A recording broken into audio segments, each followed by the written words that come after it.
Joining me now is One Nation leader Pauline Hanson. Good to see you as always. Thanks for joining us. How would you describe the visit by the Chinese Premier and his delegation? I think it's disgusting what they did to Cheng Li in that press conference that was held there. And I'm more disgusted with our Prime Minister. I cringe when I see him. He's no leader. He absolutely disgusts me with his answers to these questions. As you said last night, he's got all these advisors. He should have known, and he would have known what happened during that conference. He hasn't got the backbone, as Peter Dutton said, he hasn't got a backbone. He hasn't stood up to them. He's had more than 24 hours to make a comment to the President himself, and I'd like to hear it personally from him, what was said to the President. Not officials have taken it up with the President that's out here from China. You know, China is no friends of ours. We trade with them, but we actually we trade with Coles and Woolworths. They're not our friends. China will never be our friends. And I'm sick of this Labor Party, this Labor government, kowtowing to the Chinese every time he opens his mouth.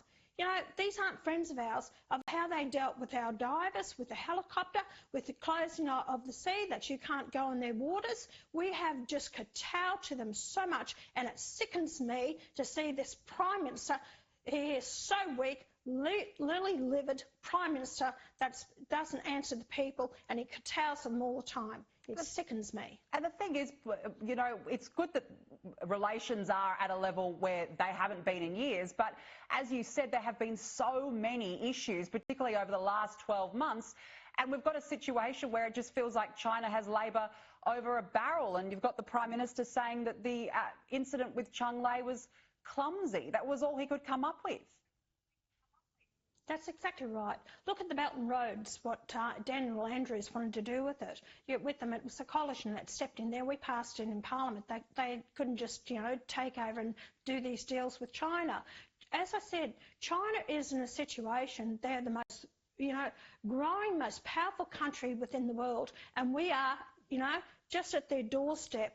I don't trust the Chinese, not one bit. Look what they're doing to the Pacific Islands. They are no friends of ours. And when I see our Prime Minister, who doesn't stand up for Cheng Li and what she's been through over there, it disgusts me. He disgusts me as Prime Minister. I'm embarrassed. I really am embarrassed with his leadership abilities, and he blames everyone else but himself. Stand up, Anthony, okay? Stand up, Elbow.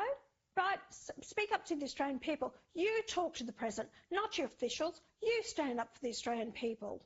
Yeah, absolutely stand up for our values. Now, Pauline Hanson, let's turn to Robert Irwin's threat to sue One Nation over this particular cartoon.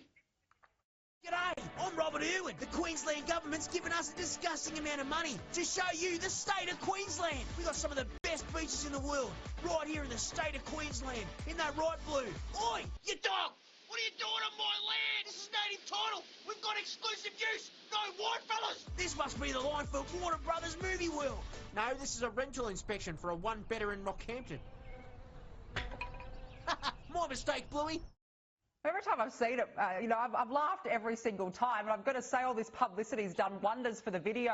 At last look on YouTube, it had more than 270,000 views. But look, you've refused to take it down. Have you heard any more from the Irwin camp? No, I haven't actually, nothing at all.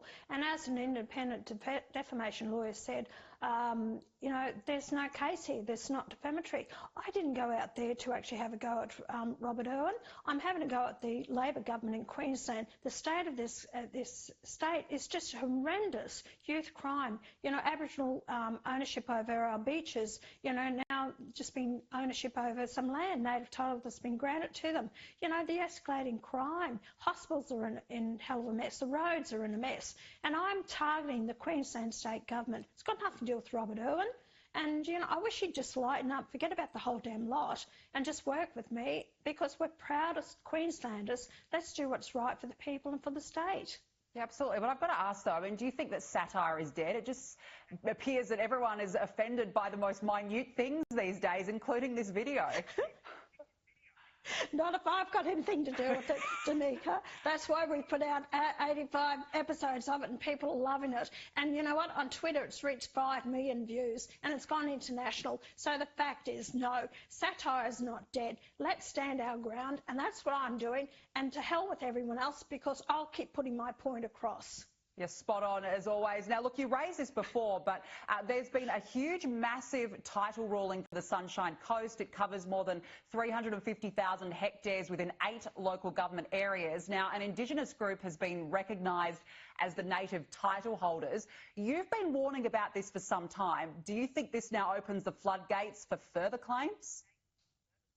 Of course it does, and I know there are further claims on the rise in Queensland and Australia-wide. You've got over 51% of Australia is under native title, now the 12% under determination, which they believe it will go to them. And it's been, and you know the whole stupid part about it, the land is not given back to the Aboriginals, it's tied up in land councils, so they control the land. I've had an Aboriginal come to me after I got elected in 2016 and said, Pauline, we're not giving the land, they're not giving them the rights to go on it, so the land councils are controlling them. So why are we paying out 35 to 40 billion a year in, funding to them for a small percentage of the population, 812,000 people, and yet it's costing us billions of dollars, yet all this land's been given to them. It is absolutely ridiculous, Danica. And I put up a private members bill last year to put a sunset clause in native title claims. Guess what? The whole lot of them, Liberal, Labor, Nationals, Greens, Independents, they all voted against it. Why?